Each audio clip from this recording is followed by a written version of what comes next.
London, welcome everybody to the final day of the ECS Season 1 CSGO Finals. 8 of the best teams from all over the world came to London to compete for their share of $750,000, and now we are left with just 4. At the end of the day, one team will be crowned the first ECS champion ever, and you can keep up with all this action and more at csgoleague.com to keep up with your favorite teams and their scorelines. Now, guiding us through the day is a long-time Counter-Strike veteran. Sir Scoots, take it away. Thank you very much, SmithZz. You are too kind. I think she kind of called me old there, but I'm going to go ahead and take that as a compliment. I mean, that's as close to a burn as SmithZz can get. Exactly. You know? She's just too nice. Too sweet. She's learning, though. She is learning. All right, gentlemen. Obviously, I am Sir Scoots. Thank you, SmithZz. But I'm going to do this alone. I just sit here and do the easy work. The two experts next to me, Yanko, Florin. Gentlemen, good morning. How are you? Final day. Yeah, I'm super excited for this. I mean, we've had some upsets at the tournament, most notably TSM making it all the way to the semifinals. And the first game of the day, Scott, it's a true barn burner. I see what today's going to be like already. Yeah. How are you doing, I mean, I'm also very excited. And the thing is, I'm very excited for the final, because if I get it my way, it's going to be Luminosity versus Fnatic. Yeah, I think, you know, again, no offense to the other two teams, but I think a lot of us want to see this rivalry hit because, again, Fnatic lost their title due to Olof's injuries, not necessarily that roster losing games, but the new roster, so to speak. And then Luminosity streaked their way all the way up. No offense to them, but now Fnatic definitely wants that title back. They got Olof back, so we'll see, but we got to get through this one first. Yeah. So let's kind of bring you guys up to speed, kind of show you how we got here. We'll start with the schedule, show you what's happening today. Obviously, 2 semifinals and a final today, all best of 3s. First off, obviously, we're going to do G2 taking on Fnatic, obviously. Then, again, the upset masters, TSM, on fire. A lot of people are saying, are they going to be the new #1 team in North America, taking on the #1 team in the world, Luminosity. And then, obviously, the winners will play in our grand final. And then let's kind of catch you up to speed. If you're just tuning in for the first day or haven't really paid much attention, let's kind of show you the brackets and how we got here. So starting with Group A, and again, they were GSL style, basically small little double elimination brackets. So Luminosity qualified right away into today. And then you can see G2 had to come out of the lower bracket. And there they are. Again, see all the scores. Didn't work out too well, unfortunately, for Liquid. Or another upset, I guess, would be NiP not making it to today. Actually, first time in the history of the team that they drop out of a tournament without winning a single map even. No, I was actually looking at that. We're obviously going to go into Group B as well, but we have another team, and I think that's very similar to 2 teams that you were expecting coming into the playoffs and just ended up not winning a single map, not a single game. Actually, as well as 1-1, but yeah, very strange this tournament so far, especially if you consider, I mean, if you look at the other group that we're going to go into, TSM, for example, you were saying, yeah, they want to take over the world, right? The way they've been playing, especially just one player, which is their superstar, Sick, just been amazing throughout this tournament. Yeah, and again, TSM, we'll talk about them in depth, but like one thing we noticed yesterday, we talked about a lot of the post games, and then I was looking at my stats this morning, 7 out of 8 pistol rounds. And they only lost one. The one they did lose was Astralis. And again, back in the old 1.6, that's almost guaranteed game winning if you win both sides. Again, a little different with this version of the game with the second round buys and how much more powerful they are. But that is still amazing because those pistols also translate to when you're on some sort of save round. So again, great stuff with SmithZz's crew. Definitely, it's not just about winning pistols. It's, I think, that probably every time they won the pistol round, they managed to convert it into a 3-0 lead, or at least a 2-0 lead, which is something that, you know, against the likes of, let's say, teams like Fnatic, they're really proficient at those second round force buys. So good stuff from TSM, definitely. Yeah, and let's talk about the group they were in. Again, Fnatic did the exact same thing as Luminosity. They won their matches and they got right out, so they didn't even play yesterday. Again, a little harder for Team Solo Mid, but again, they took down Astralis, and then again, they took down Cloud9. And again, the great matchup when they did in fact play Fnatic. Again, played them very close. And again, you see how they both come out. And then again, that sets us up for our day today in the bracket for today, which again, 2 semifinals and the final. And again, over $1 million overall in prize purse, as well as revenue share for the teams and the players and all that kind of crazy stuff. So a lot of money on the line. Obviously, also the prestige of being the first ECS title holder with the big trophy. And you can see what we're doing today. Obviously, we're starting out with Fnatic G2. We will then do TSM Luminosity. And again, grand finals. So let's talk about today, and let's kind of you know, your initial thoughts on how we got today. Now we've seen all the brackets, seen all the runs, just kind of the last 2 days. No, I mean, if you look at the first game that we have Fnatic versus G2, and Fnatic obviously got a quick 2-0. Even though they were close, they're both versus the North American teams, Cloud9 and TSM, and they are winning that, so they had a day off yesterday. And then for G2's part, yeah, sure, they had to battle their way, right? Losing the first game of the day on day one, and then going back, beating NIP 2-0. And I mean, in a dominant fashion, even on NIP's best map on Cash 16-4, and then moving on to their map pick, just 2, 16-10, so just very dominant. And then the second map as well, just, yeah, it was a little bit closer, but you know, G2's here to play, and if you compare that to how they used to be in the start of the year, even before when Existence was around, and they got this new revamped roster with shox in the reins, they are looking a lot better. All right, well, let's take a look at these two teams. Our first two teams today obviously are G2 and Fnatic. Let's take a peek.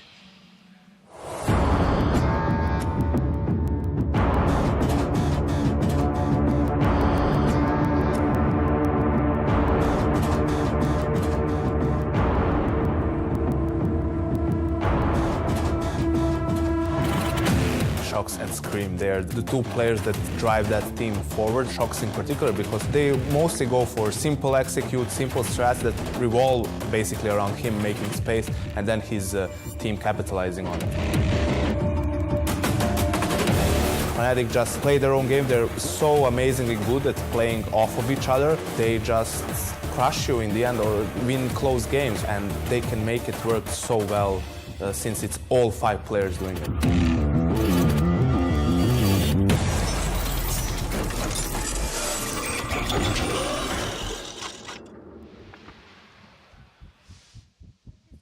Time for our first semifinal match of the day, and it'll be France versus Sweden. The French team is looking better than ever with their powerful duo shox and Scream, and they are coming off of a hot grand finals finish just from 1 month ago here in London. Facing them are the Swedish Titans that were the undisputed best team in the world, and they are looking to reclaim that title with olofmeister back in the roster. Please welcome on stage, it is G2 and Fnatic.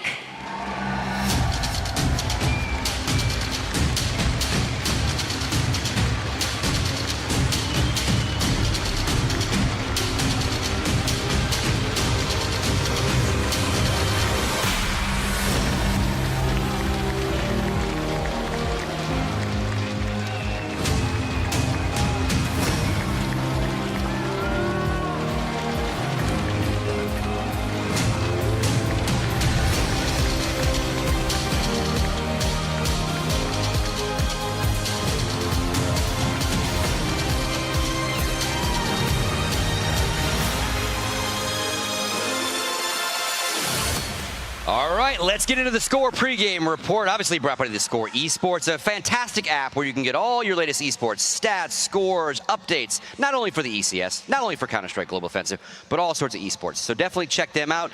Gentlemen, let's get into it. Let's start talking about their rosters right away. Again, it's maybe cliche to say, but a team that needs no introduction. Let's talk about Fnatic first. Starting with you, Janko. Right, so the team that, as Sue put it nicely, the undisputed best team in the world until olofmeister had his wrist injury. He had to take some time off, and that's where Luminosity stepped in to become the best team in the world. This team is just, you know, any player can step up at any time, basically. I'm so sick of talking about them because they're just so individually good, and the type of synergy and team play they have, it just looks so simple when they execute it. It really looks easy when you watch them play, but it's actually so hard to master because you really need to have incredible communication, and everyone, even if it's not just, you know, talking a lot, it's that they know what to expect from their teammates, and it's just beautiful to see them play when they're on point. Yeah, compare, if you look at Fnatic, once olofmeister, you know, got his injury and they brought in these new players, and then he was gone for a while, and then coming back, it was during E-League he announced his comeback. It was like he was never gone. It's just like they just melt so well together, and they play well together. And for olofmeister, you know, as he was talking about as well, it's like, oh, I really haven't been playing that much Counter-Strike. To be fair, it looked like you've been playing Counter-Strike every single day. Yeah. So it looks like they actually haven't really lost that much in him being away. And they definitely have the fire in them to get that title back. I mean, when I was talking to them the lobby a couple times over the weekend. You know, I'm like, hey, what do you think about Luminosity having your spot? And they're like, no, it's our spot. They did not beat us to get that spot. They beat the org with a different player. Our main man is back. Now let's see. You know, so again, they obviously want to play Luminosity later on today. Definitely, they feel like it's been, you know, they've been stripped of their title. Exactly. In a sense, Luminosity being the so-called interim champion, while Olofmeister was away. Now they're back in the same weight category, to use the exactly. fighting analogy. So it's going to be interesting to see if they actually get to meet them in the grand finals. It's definitely going to be an awesome game. Yeah, and again, like we're talking ahead of ourselves. They obviously have to beat the next team we're going to talk about. They have to beat G2 Esports. So Robin, why don't you start off and walk us through these guys? Yeah, I mean, the two guys that we always talk about is Scream and Shox, and both of these two players have had a great tournament so far. Scream, I think, has had the tournament of his life. RpK has also stepped out of play to the plate pretty much every single game, and then the two guys that you rarely talk about too much is obviously the new player bodyy and also SmithZz, which is their main opper. But you always fall back to, as we always say, if Shox has a good game and Scream has a good game, chances are they have a very high possibility of winning that game. And if either one of them doesn't show up, there's a big possibility they might end up losing. And this is why this matchup is interesting, particularly interesting, because they kind of have similar play styles. They both go for simple plays, nothing too flashy, nothing too complex with a lot of smokes, flashes, molotovs. They basically play off of the structure of the map and trying to get a fast read on their opponent's setup and just exploit it with simple executes. You will see Shox being the in-game leader of the team, but he's also going to be the one taking point, creating space for his team, and then they're just going to try and capitalize on it, which works for them pretty well, as Robin said, when they're on point individually. But the problem comes in when you're playing against a team like Fnatic, who's obviously incredibly skilled, so it's going to be harder to create those openings against them. And again, when we picked our players of the game, normally like a no-brainer would be, oh, well, let's do Shox and let's do, you know, Olofmeister. But we changed it up this time. You've decided to go with flusha and Scream. Yeah, so the other partner in crime there for Shox. I feel that Scream, you know, they talk about his one tap, so he's obviously an incredible player aim-wise, and against Fnatic, you're definitely going to have a lot of aim battles, because they're not going to try and, you know, shy away from that. As I just mentioned, they don't go for a lot of smoke exits. That's where you can't get aim tools. When you're smoked off, flashed off, it's much harder for you to get an aim battle. So if Scream is on point in this game, it's going to mean a lot for G2, in a sense that he is an incredible aimer, and you know, it might force Fnatic to fall back to a different playstyle, perhaps. Yeah, I mean, if you compare to flusha is, you know, we talk about Fnatic, we talk about Olofmeister being the best player in the world. Statistically, especially during major, flusha is their best player on that team, and it just comes to show that no matter the game, no matter the tournament, he will always show up, and it doesn't really matter. The pressure will never get to him. On top of that, he, I think it's also in-game leaning now as well, on top with Vugo, since the departure of Pronax. But I think Vugo is doing more of it now. They were talking about a while back. I think maybe that has something to do with Olofmeister being gone, but they put more focus now on actually Vugo calling and then just putting flusha back on that fragger role. And also, this is kind of a contrast in playstyles between these two players. flusha is a player who is incredibly smart, utilizes positioning, grenades to get an advantage in aim duels and in aim battles. So I really like seeing him play, because it shows even if you don't, obviously he has good aim, but it's just that it's not his main weapon, and it shows how with positioning and good use of utility you can put yourself in advantageous positions. So this guy's head-to-head record coming in for the last couple months, it's 4-1 in favor of G2. 3 of those matches on LAN, and that's all at the ESL Pro League, where they 2-1 was G2's score, 2-1 in the best of 3, and then they played twice for this league, and G2 took both of those as well. So last couple months again, but again, that roster is not necessarily this roster, so obviously got to asterisk that as well. Exactly, and I just feel that Shox has a pretty good idea of how to play against Fnatic. So it's not that they don't know, you know, they don't have a game plan coming into the game. It's just that whether they can execute it properly. Yeah. Because when playing against Fnatic, as we always like to say, first you need to be able to take the game to them. You need to be able to beat them and to make them respect you aim-wise, and then you can go into the more deeper aspects of the game. Okay, let's get into the picks and bans. And again, folks, if you're not familiar with the system, basically we have 7 maps maps in our active pool. They will do a coin flip of the captains. The winning captain will decide if he wants the first ban or if he wants to defer it. Looks like Fnatic has got the first ban, and then they basically take turns, back and forth, back and forth. They will leave one last map, and that will be our tiebreaker map. So walk us through, Yanko. Yeah, so this is no surprise at all. Fnatic vetoing Nuke. Even I think in the old lineup, they didn't really play it that much when it was in the active duty pool, and G2 showed that they do like playing the map, that they practiced on it as well. Yeah. So Mirage, no surprise as well. It's a map that G2 doesn't really play. So now when we go to the pick stages is where it gets more interesting. I feel that what G2 would like to play against Fnatic here would probably be Cash, and Fnatic does go for Overpass, which is probably the second weakest map for G2. They'd like to avoid it if possible, and I haven't really seen Fnatic play it that much either, but this is the old Fnatic, just vetoing towards their opponent's weaknesses more than anything else. Yeah, you can clearly see that, and that's why I was gonna. The thing that Fnatic has going for them, obviously, is their map pool. They are pretty much, they can play every single map except for Nuke, which they've never played, and we saw yesterday with G2 playing Nuke. Sure, it was a little bit shaky, but at least they've played it, right? So Fnatic taking the safe route, just vetoing that off. And I was gonna say, for G2, I think their go-to pick is gonna be Dust2, which we see here. Issue here is that Fnatic is really good. Great guess, Robin. Thank you. Thank you. That's because you were talking so much. I was like, oh, it's going to be Dust 2. Yeah, so, but yeah, otherwise, it makes sense. The Overpass ban from Fnatic. This is the old Fnatic as you were talking about. It's like, well, we don't really feel confident on this map, so we're just going to veto it. And that's what happened with their stand-in. Now, instead, you know, you have olofmeister back. It's like, well, the thing is, we're not that great on this map either, but we know that you're worse. So we're going to pick it, and we're going to play it, and then we're just going to hope that we pretty much win. Same with us too. There you go. All right, and we got obviously the bans happening for our very last map to be the tiebreaker. So there goes Train. Yeah, definitely.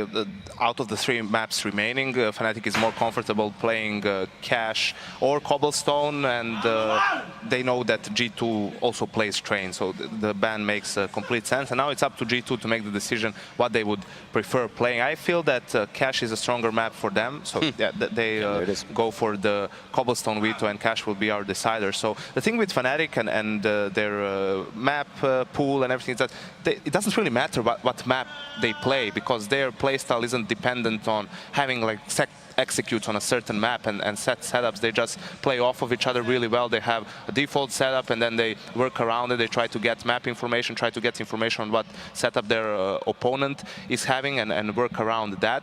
So seeing as how G2 doesn't really play Overpass that much, that would actually be a good map for them in theory, because that's where you can go for different setups on the CT side, the body system, so to speak. You go for map control, you try to clear an area of the map, then you can rotate if your opponent reacts to it, but I'm not really sure what to expect on Overpass. I feel that it can go either way.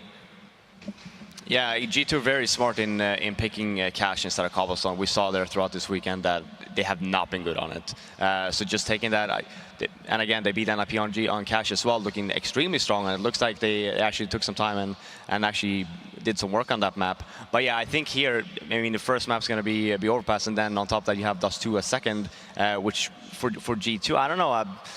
I would have probably preferred them actually go with a more of a gamble pick. But yeah, I think Fnatic's going to win here. All right, thank you very much, gentlemen. That's going to do it for us. Let's throw it to James and DDK. The match has started. It's all yours. We are going straight into the action here. We're going to have Fnatic starting on the CT side. So we'll get into our own thoughts a little bit later, because G2 are on the push at the moment. Dennis with some interesting wallbang attempts there with a mere USP. So here we go, G2 looking to impede on the action straight away. We've got olofmeister coming in for a really big push here, but he might be a bit late for the rotation. Frags coming in though, RpK to get the opening kill. Yeah, that's a nice start there, but he's got Dennis working in. He's got 2 frags straight away. That's going to be really awesome now, because Fnatic have a lot of space and time to work with. The bomb only just went down. G2 haven't got the best positions here. They don't have time to fall back. They've got to make do with what they've got, and Scream's going to be doing just that, taking down olofmeister already. So 3 versus 3 as Fnatic wait for the perfect moment. The jump goes in, and SmithZz goes down. It's up to Scream and shox now here for the French side as they wait patiently, and pinpoint accuracy, and Scream finds his connections, but still 2 players left here for Fnatic as Defuse is coming in. Can he get it all 2 times? He's going for the hold. Not quite, but very close. The precision incision there. Balls of steel down. to take the round for G2, and that was less than 1 second on the clock as well, so very nice stuff. It's always smart though, if you know roughly where the bomb is, get that knife going. It's going to have a reasonable hitbox there, so close but not quite for Fnatic. The swipes, very nice indeed. Just in time as well. So Fnatic going for the force buy here. We've got Dennis picking up the scouts. 4 pistols on the rest of the team. Dennis will be the only person lacking armor in this round. 2 scouts on the board here. I like the approach here from G2. 1 AK to clean things up should it be required. Scream can hold a long area with long range with the AK. Then you've got the MAC-10s for the close range madness. Now, again, on Overpass, this area is very, very important for both teams to try and hold a short B position. It allows the Ts to do a lot more. It allows the CTs to put more people towards A if they can keep control of that towards the middle of the round. G2 with 1:10 on the clock here, so they've got lots of time to clear out any sneaky positions from these Fnatic players.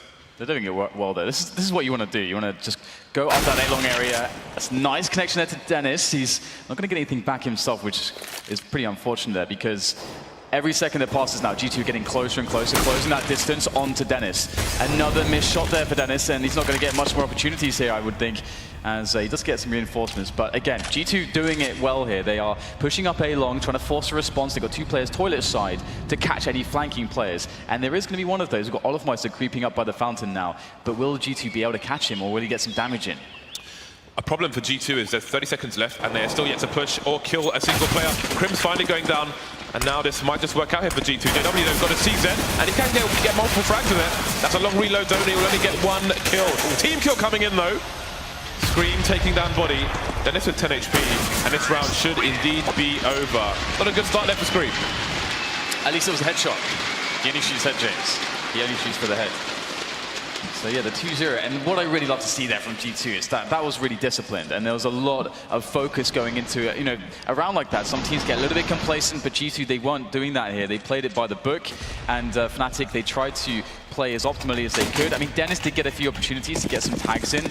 I mean, all it takes is Dennis to get, hit one of those early shots, and you don't know exactly what can happen from that point, but he didn't. So G2 now moving in against Fladeco. This looks like a fast play into the B bomb site. The running Molotov normally means a quick play, but G2 just taking it a little bit more carefully just in case there's a stack, and they're going to force the issue now. 1 man down here for the T side, but again, they're just up against USP, so they shouldn't be too worried despite losing 2 players.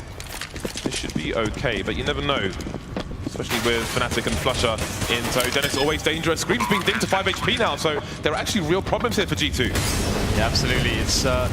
It's possible that they might lose Scream, although if he plays correctly, he does have the space to be in a position where he's not going to have to face his opponents. He doesn't have to do that unless he wants to get the frags. But we've seen a lot of focus again from Scream in these positions where even if he wants to get all the kills and he can be a player like that, he's still going to make sure that he keeps his money alive. And so he's going to just fall back there, allow his teammates to do the damage, pick up the frags, and we're going to see flusha just backing away, seeing if he can get anything sneaky done here.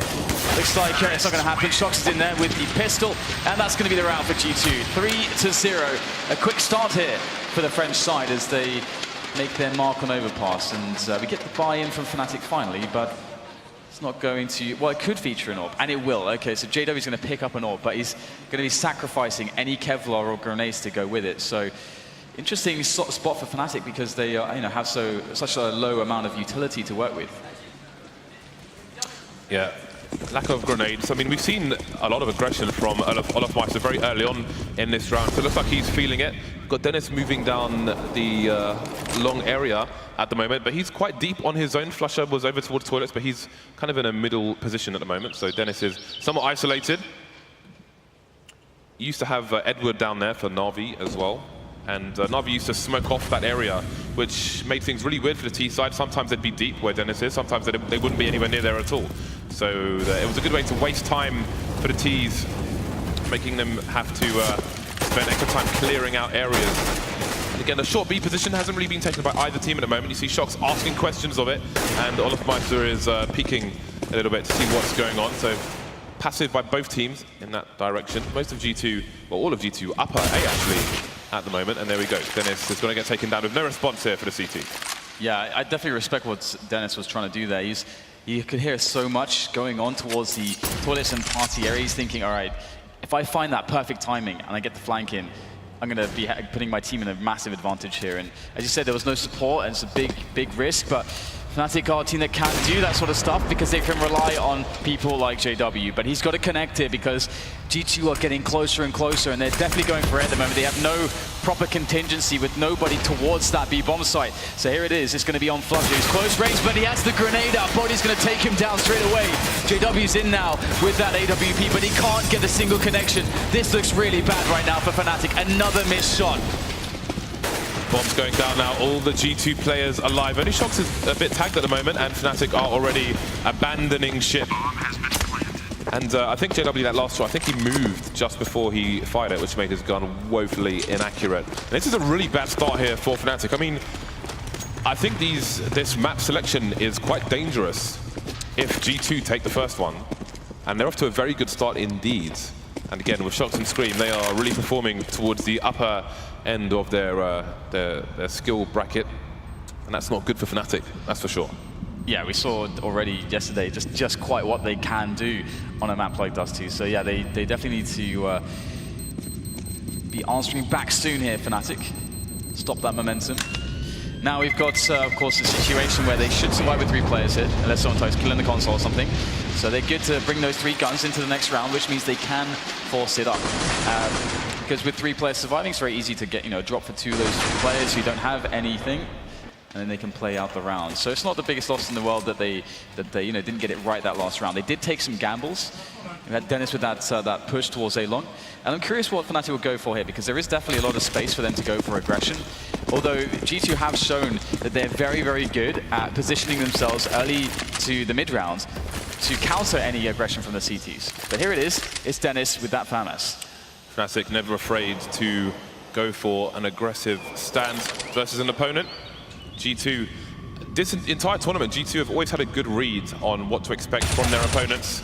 And you can see they have passive positions towards upper. shox taking control of short B. That's going to deny information despite shox leaving area. So it's going to be hard for Fnatic going forward. And the headshots coming in here from shox and Scream. Down to 3 players once again for Fnatic. But with a minute 20 on the clock, they may have a hard time saving. Yeah, it's a pretty rough situation for them. Let's see if they can get something done here. JW is going to be the man to try to do that with that AWP. It is the right tool for the job.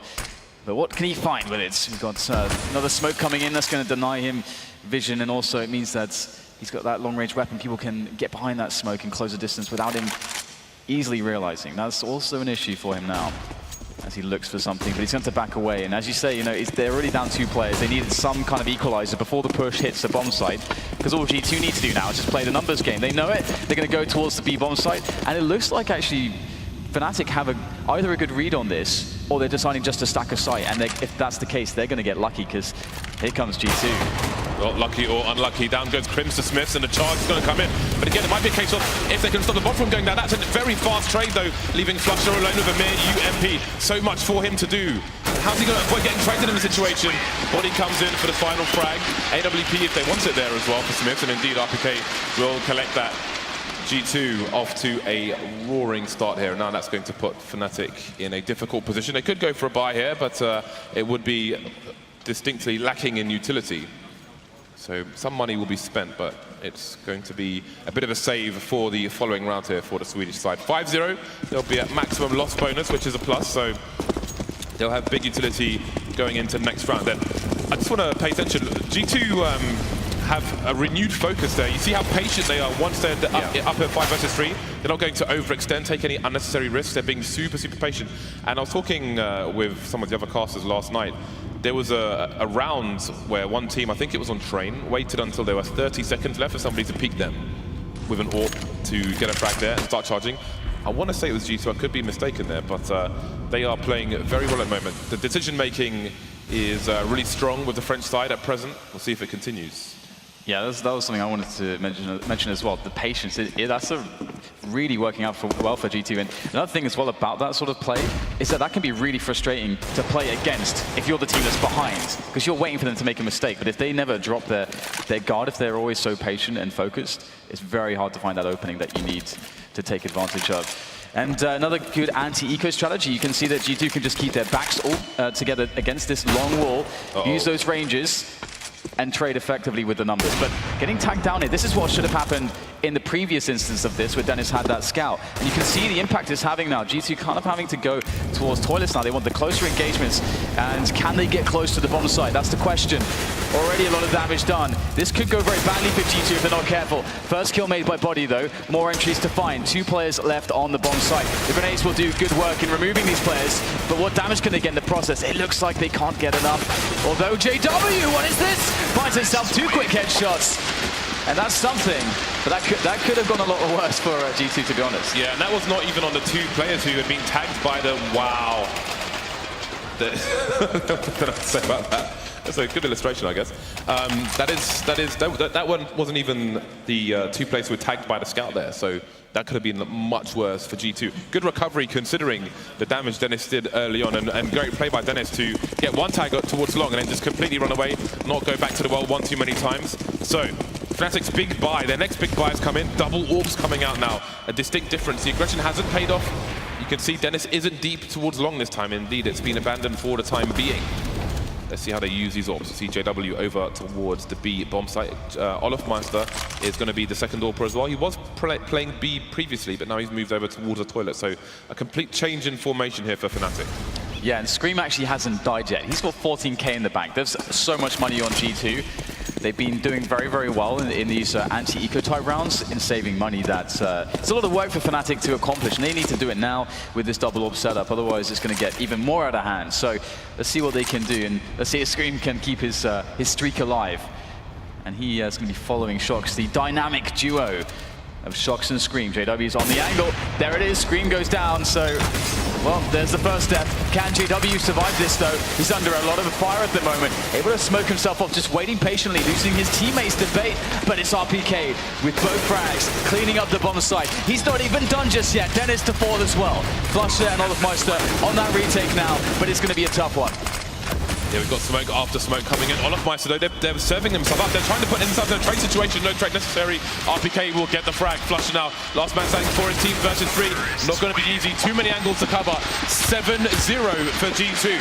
This is a Fnatic side who have been 16-0ing teams for fun. And we might have to start asking that question if G2 can make it to double figures before Fnatic get around on the board. But for now, Fnatic have 3 to 4k in the bank, so a difficult situation once again. Yeah, and Fnatic, you know, they agree. They're taking a tactical timeout.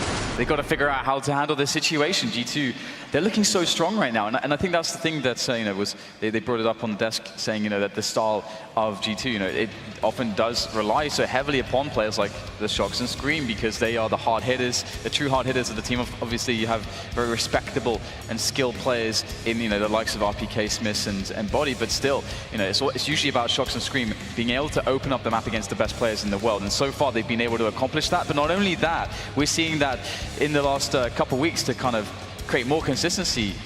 As you mentioned, there's more patience on G2, there's more discipline, they've got better anti-ecos, these guys are looking better and better, so Fnatic, they're in real trouble here. They're in a lot of trouble. But again, 7-0, there's not going to be a full buy coming in this particular round, so G2 are very likely to make it to 8. But again, it's a terrible start for Fnatic, but there's definitely lots of room for recovery, but it needs to happen fast. If they can't get at least 5 rounds on their CT side, then they're going to be up the creek with no paddle to be seen, Dan.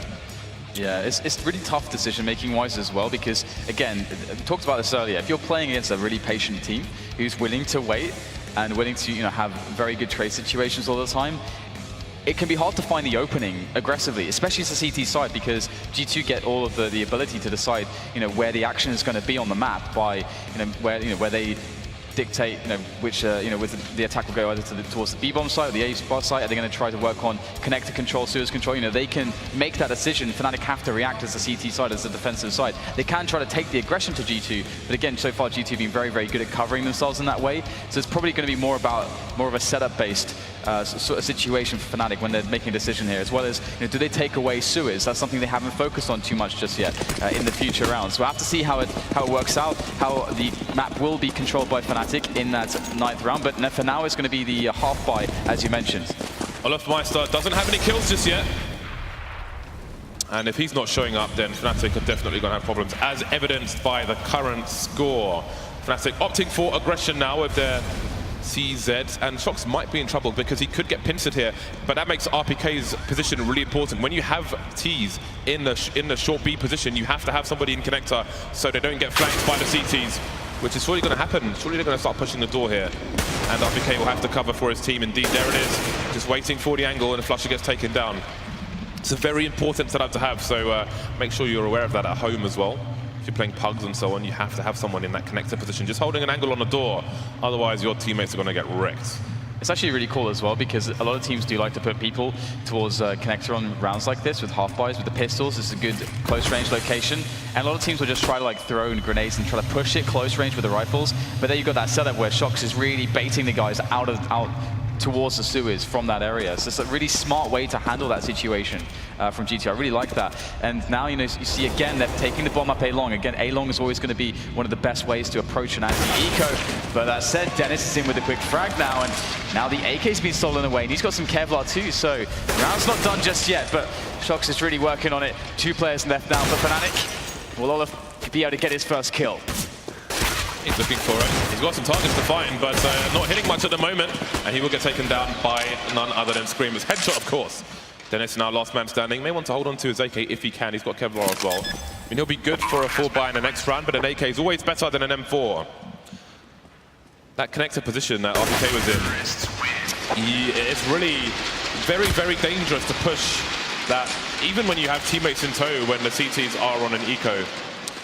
Because those guns can be super dangerous. Those close quarters play into the advantages of those pistols. But either way, 8-0 here for G2. Past the halfway mark in the first half. And we'll see if olofmeister can get his first kill as Fnatic come back on the buy. They've tried aggression, didn't work. They've tried double orbs, didn't work. They've gone back to the single orb now. olofmeister going to bounce that smoke off the train. Oh no, he's failed it! He's messed it up! You have to wonder if that's a weakness that G2 will try and exploit, and indeed, maybe Fnatic think that they're going to be safe over there, but no, it's failed, and G2 are going to capitalize on that immediately. Yeah, we got a lot of players coming in quickly though for Fnatic. Let's see if they can post a good defense. The bomb needs to go down, and KRIMZ is going to stop that. Bomb hits the ground now as the trades come in. JW is getting a good work here as well with the AWP. That Scream out of the round, but there is still French players fighting back here, and it's looking quite good for G2 at this point in time. They can reclaim the bomb at this spot, as Fnatic now trying to get in position. It's JW. He could be the one to save the day. Oh, there's the first shot, gonna miss that one. But that's a lot of presence that he's providing. They're gonna have to be very careful to avoid him. And that's space for flusha to use. And there it is, oh, but SmithZz is on it. And it's flusha down, and now it's all about JW. Can he get the shot? There's the first one, the bomb down again. 1 versus 1 now against RpK, and JW going for the sneaky play. He's going all the way around. This is crazy. The problem is he can be heard from this position. But it seems that he knows that, Dan, and he's going to go for the fake. So we'll see what RpK chooses to do. He needs to collect the bomb. And maybe he's going to go for the hard read towards A because of the running. Yes, he is indeed. But the no-scope doesn't need the no-scope. Very smartly done by JW. Wow. Great game sense, spatial awareness, Dan. Very important there. Because, of course, you can hear that running coming in. JW baits RpK. He takes the bait, and Fnatic get their first round on the board. That's such an awesome clutch there from JW. My God. It's so cool as well because you see, you know, I think it's very easy to be, you know, to look at JW almost in some senses as a bit one-dimensional. This guy's just a flashy guy with the orb, does crazy aggressive stuff, but he's a smart kid as well. Very smart guy. Let's see if Fnatic can use that round and turn it into more, convert it into more. There's a lot of money in the bank here for G2. Everybody is still towards $7 to $10K, so they're really healthy on the money. It's a lot that Fnatic needs to do to break them. They got a nice little aggressive setup here, but again, shox pushing sewers, taking down olofmeister, and creating yet more options to work with here for the G2 side. And Scream, look how patient he is. This is exactly what we were talking about. If Fnatic lose this round, they're going to have no money. Their loss bonus is going to be minimum, and we might see a 14-1 half. That is very possible. And again, they're going for the aggression with Dennis, but G2, finally the patience has run out. They're starting to move away. Body gets taken down from the back screen here. He's going to get dinked, and he's unable to finish Dennis off. Nice recovery by Fnatic, but it's a 3 versus 3, and there's still lots of time here for G2. Yeah, there's a lot to be done here for Fnatic because they're sort of out of position mostly. This is a big opportunity for GT. KRIMZ needs to... He's got a hard choice to make. Does he try to delay the pawn a little bit, help his teammates get in position? Or does he use the element of surprise here to get a nice little attack going with the oncoming teammate, which is going to be Dennis. Dennis is present now, so they're ready to go for the push. Can G2 defend? RpK in a very sneaky position. It's quite hard to deal with this one. He's getting the headshot angles. Nice trade coming in, but what is this? Oh no, it's shox coming in from the back. That is JW down. And now it's up to KRIMZ with the bomb ticking away now. There's not much time to go for the defuse. And SmithZz ready and waiting. 9-1, Fnatic resets. Oh, it's bad, James. It's really bad. $1,400 on JW. That sucks. Yeah, this is worst case scenario for Fnatic, and olofmeister still hasn't got any kills just yet. I don't want to focus on that too much, but I mean, he seems to be just missing the mark. With some of the duels he's taken, his cross has not even been on the player, so I'm not sure if he just needs to get the derp out then. We will find out as this best of 3 continues. 9-1, and Fnatic have been completely ruined, going for the force buy once again. And it's a similar setup here from G2 without the B push though. Speaking of B pushes, we have a 2-man short B push from the CTs here. But it's very important to note that G2 have taken a slightly different approach with their anti-eco on this occasion, anti-eco, anti-force buy. You can see shox with a more passive position, maybe having a read that they're going to try and come for him based on what he did last time. So again, he's changing things up. You often see CTs changing up their defense, but in this sense, G2 are technically on the defense as well. Absolutely, and speaking of defense, it's Dennis versus 3 basically in this position, using the rock. Will the rock be his best friend? Looks like it will not be.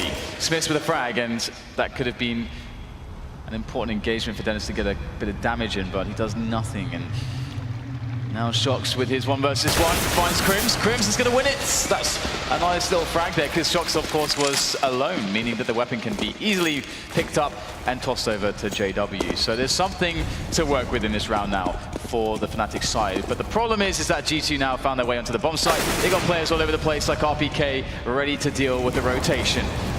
You're looking good here for G2. Well, they have another somewhat clean anti-eco kind of round. Plant finally coming down with 30 seconds on the clock. JW trying to do what he can, but he's not going to be able to find the planter there.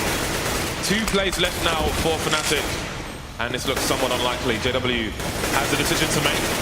He's got full armor and the AK. I think the safe had to try and come in there. At this point, there's no point in him even spraying through the smoke. G2 have far too much money for him to have an economical impact. He needs to run away there and save the weapon. Unable to do so, and Fnatic are going to be on an eco. $2,000 per person on round 12. Yeah, that's definitely, it could be a little bit of a tell as to their mentality when you see a decision made like that, that JW just wants to get some damage and he just wants to be able to play some Counter-Strike, because that's probably how it feels for Fnatic and for JW at this point, that they're not, G2 are not already even allowing them in the game. So we're going to have a bit of aggression coming in. SmithZz is going to easily deflect the first bit of aggression, which was Dennis sent to the bench, and there are more to follow. So this should be somewhat of a formality here. It should be over somewhat quickly, as Fnatic just want to get this round over with so they can get the guns out and have a real chance to get back in this one. But this is going to mean that G2 already are going to be going to 11 rounds, which is crazy. On Overpass, on the T side, I mean, I know that their T sides are fantastic, but would never have expected this. Yeah, you need more than 1 round. And that's another opportunity lost for olofmeister to make its way onto the scoreboard. 11-1. And finally, Fnatic can come back on the buy as their loss bonus continues to build back once again. And they are not going to be able to afford an AWP, I do not believe. No, they're not. Just 5 rifles on the side now. But who knows? Nothing else has really worked for them so far. 1 AWP hasn't worked, 2 AWPs hasn't worked, maybe 5 rifles will. We will see. They're quite lacking on the grenades as well, which is a problem because they started off trying to be aggressive. That hasn't worked either. Literally nothing's working for them against G2. Yeah, it's nuts. G2 are just so hot at the moment individually across the board, and we've got once again Dennis with the usual shenanigans, but his patience is perhaps running out at this point with so many rounds against them. And this is where, you know, G2 can really start to abuse that desperation that Fnatic might be feeling. And also the fact that they have such low utility, there is a lot of incentive for them to try to get something done early into the round. Olofmeister is back on the B bomb site again. We've seen him playing B, we've seen him playing toilets, back over towards B. Passive towards Graffiti earlier, you can see him moving towards the water now. But again, there's no control over the short B position. JW though is having some aggressive peeks towards Connector. But again, it's going to come down to the frags as the clock continues to tick. Minute on the clock here for G2, and they still haven't really gone for any kind of map control. Just starting to get their initial smokes in now. You can see RpK still making a nuisance of himself. JW going for a cheeky peek there with the pistol throw, and it's going to work out for him. All right, so 45 seconds left. And G2, you know, I think they really have been of this mindset. Okay, maybe we can really, again, abuse the fact that Fnatic might do something a bit desperate here. And Fnatic haven't done that, which is really good for them. You know, showing that their mindset is strong and resilient. And they're up a man now. And there's 30 seconds. And G2 don't really have much time to go and slowly clear positions. They have to rush it. And this rushed attempt is going to be meeting flusha. And flusha is on point. And this is looking great now for the Swedish side as we have Scream and shox, the dynamic duo left alive. But they have to plummet within 15 seconds. Surely there is not enough time for this. There are so many bodies to go through. Olofmeister's there, the next player to deal with Scream. Oh, he's going to find Olofmeister, but there's surely not enough time. He cannot win the round at this point, but he can definitely make this hurt for Fnatic. They'll pick up a round, and Olofmeister will get his first frag in this half. That's a bit of a strange situation, isn't it? Olofmeister making his first frag after 14 rounds. Yeah. So that was, I think, poor time management there from G2. The bomb gets dropped and everything falls apart. But there was big damage done to the Fnatic side. G2 will have a far superior buy in this round. And there's no warp here for the Swedish team. Just 2 rounds on the board as we move into the last 2 of the first half. Pop Flash coming in through that smoke. So it's going to be a much faster play from G2, completely changing the pace of the game here. Who's it going to be in favor of, though? Flusha down to the UMP again. A lack of grenades, so this might even work out for Fnatic. Yeah, complete change of play. Scream straight away in there, gets taken down, though. Trace coming in, and the rotation has to be quick. JW holding it down on the bomb side. Will he buy enough time for his teammates? Looks like he'll finally be eliminated, and looks like the positioning of the remaining players of Fnatic is just too appalling to get in there. So this should be a free plot. KRIMZ is left in a 1 versus 2 right now to give Fnatic that 3rd round that they so desperately need. And G2, who conversely in this round have loads of time to play with because they've played it so fast, they're going to switch it up and make it really difficult for KRIMZ. Yeah, KRIMZ waiting perhaps for the plant to come in so he can try and get himself a 1 versus 1, but the plant is coming in elsewhere. And now the game's been given away. But the question is one person holding on the A site? That's what he's wondering. But he doesn't have time. He has got a kit. SmithZz playing a blind spot. There is a crossfire situation now. Oh dear, the gun's giving him away. So KRIMZ gets a 1 versus 1 now, whereas RpK could be in a short position. That is a question. Could be over towards Monster, could be on the left. RpK in an unlikely position. Very smart reaction there to SmithZz going down. Yeah, absolutely took KRIMZ off guard, and RpK is actually up there with 18 frags at the moment. 18 for 7 is RpK, so he's really firing off. And shox as well, 17 for 5. You know, Scream's been having brilliant entry frags, but when RpK is hitting like that, it is pretty tough to deal with. And you can see how RpK does it right there, and now it's 12-2, and it is an awful buy here for Fnatic, who just simply don't have any bank to work with. SmithZz, the scouts, and Kajbjer, and a handful of grenades. Can they get it done with the rushdown? GW will lead the charge, and it looks like there's opportunity to be had here, but now G2 know what's going on. Yeah, G2 with no map control, but they do have control of all the expensive weapons at the moment. And they're coming out in the numbers, getting the frags, all headshots, of course. bodyy trying to hold, trying to contain the players over towards Connector. And there are 2 in there. That Molotov is going to be coming in a little bit too slow here. Dennis finding the headshot, but is it a consolation frag at this point? shox taking him down to 6 HP, and he's hunting for that frag. Indeed, he will get it. So 4 versus 2, but look at all the damage taken by G2. 2 CZs. Fnatic have a very good chance of winning this round. If they can position well and get frags in quickly, and now Olofmeister is going to pick up an AK. This is a dangerous round for G2. It really is, and olofmeister, he's not been having the best half ever, but he's definitely going to give this a strong chance at the moment with that AK. They don't have that kid in D, so they really need to speed things up, and RpK is going to get all the information. That's really, really painful for olofmeister. He knows that someone could be playing around this area, but he's going to have his back turned to RpK, and perhaps now the chances in this round for Fnatic are going to drop completely. His flusha is left with 23 health, and as he said, he's going to go and give it his best, but there's just nothing to be done. 13-2 first half, G2 incredibly dominant. Is there a comeback to be made here with only 2 rounds in the second half for Fnatic?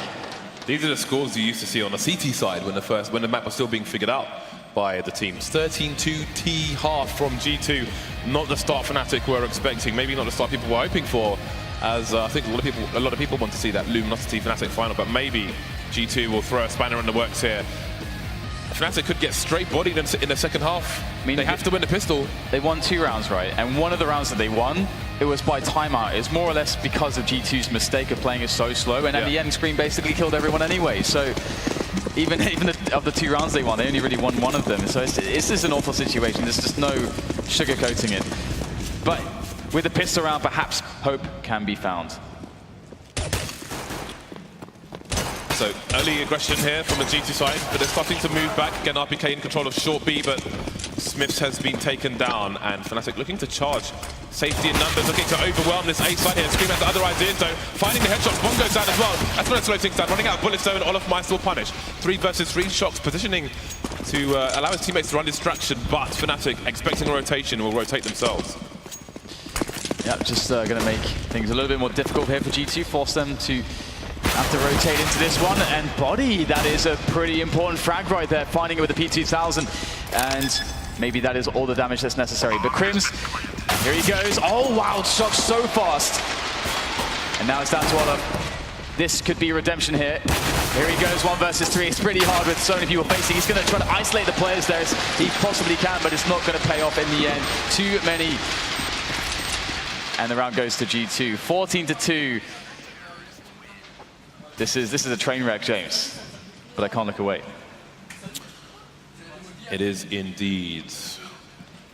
Close to the end of the first map here for Fnatic, but not over the line just yet are G2. Presumably the force buys coming out from Fnatic, indeed it is. They can't afford to wait for AKs. They got to go now. Although they're going to buy some AKs, well, an AK. They're going to buy what they can. 1 AK, 1 Galil, and 3 pistols coming out here for the T side. flusha going to be rocking the AK, which I think was dropped by KRIMZ, if I'm not mistaken.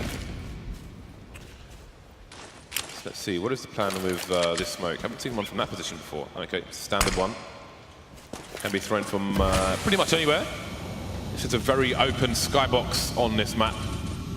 So, G2 playing passive, playing numbers over towards the A site. Seems they're ready to retake on B should it be required. Just 1 player over there for the most part. Fnatic slowly taking map control, making sure they don't fall into any traps. And G2 seem to be guessing pretty well at the moment. Of course, the situation here is that it's always going to be easier to retake B, and so G2 are going to have that kind of approach. RpK is just sitting there so he can watch what happens. He can get the tell of if the other grenades coming in, other players rushing in, how many are there going to be, is the bomb there and so on, and then his team can react accordingly and they can go for the retake. It's very hard actually to hold the B bomb site from on top of the actual site. Usually as a tease you want to fall back into positions further away, like into sewers and monster and so on, and that's why it's easier for the CTs. And here we go. Actually, RpK, he's going to go over the smoke. This guy is pretty crazy. Feeling the confidence right now. Just going to pan out wonderfully. RpK with 2 frags, but we get a return here. Fnatic able to get the bomb down, create some space. And they can't quite escape to safety all that much, though. olofmeister will be taken down in the effort. KRIMZ will spot them as they try to go for the boost. Oh, he can't get it, though, and there's going to be 2 players there for G2. They'll get the defuse, and in the end, it's all going to work out for G2. It's not quite going to be that 16-1, but it's going to be very close, it would seem. Game point for G2. Disaster strikes here for Fnatic. Very surprising score so far indeed, but again, Fnatic have one more chance, one last chance here. They need 13 rounds in a row down. Not a small task. No, and then it's overtime if they even get that. So, well, they're going to be giving it their all. They have the jumble cell buy. So 2 Tech 9s, Galil, UMP, and an AK-47. And Dennis, who has the AK, doesn't even have any Kevlar. He's running around naked. Well then, 15-2. Not a great start. flusha going down straight away. Got UMPs out once again. Fnatic gets to wonder if the heads are still in this game. JW just charging non-stop here, and Scream's going to find the headshot. What else would he find? 3 plays left for Fnatic. RpK holding an off angle, but olofmeister maybe saw a bit of a shoulder there.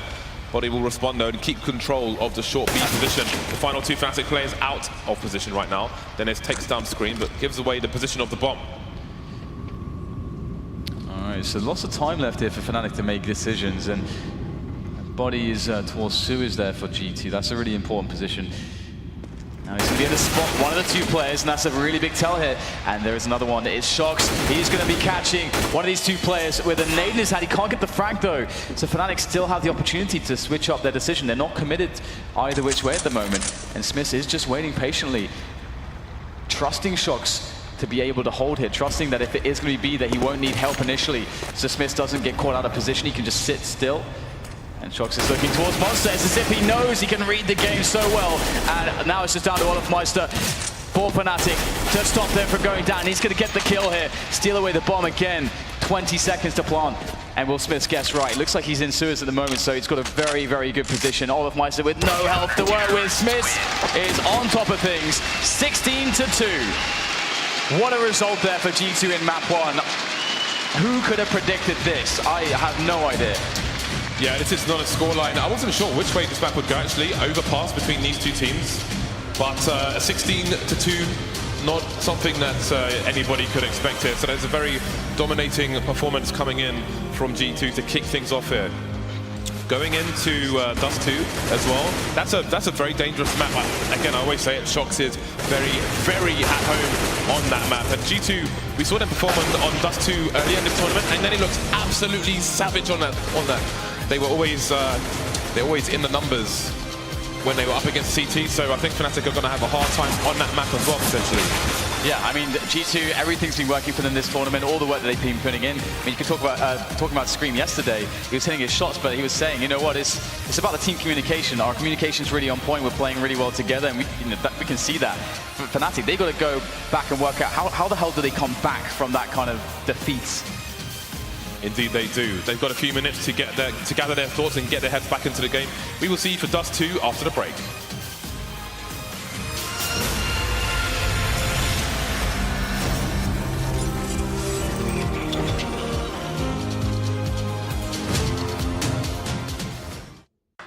Do you play Counter-Strike?